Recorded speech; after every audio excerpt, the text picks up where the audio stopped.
Hello, I'm Brother Bill, and this is the Baptist History Minute. Did you know the reason that we have religious freedom here in America is mostly due to the Baptists? Well, it's true.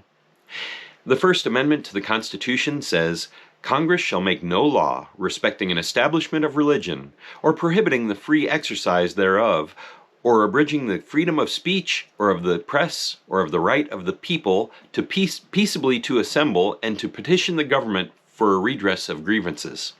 That first part of the amendment there, Congress shall make no law respecting an establishment of religion, that actually went contrary to the general thinking of the population of America at that time.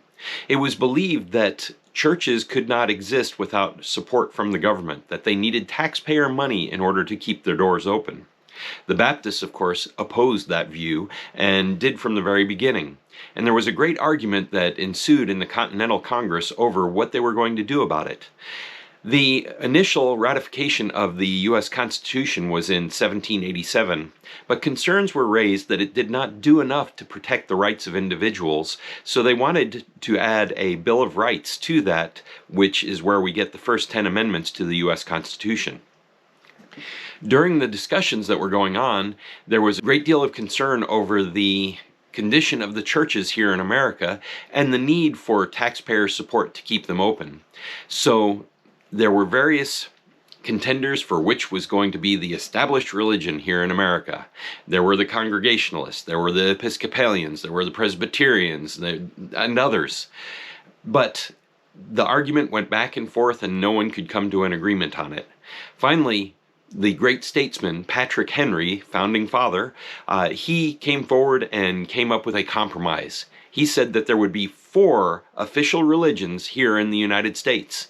They would be the Church of England or Episcopalian, the Presbyterian, the Congregationalist, and the Baptist Church. All 4 of them would receive taxpayer funding, and they would be official religions here in America. The taxpayers could determine for themselves where they wanted their tax money to go to, which church it was, but everyone would pay taxes and it would go to one of those 4 churches.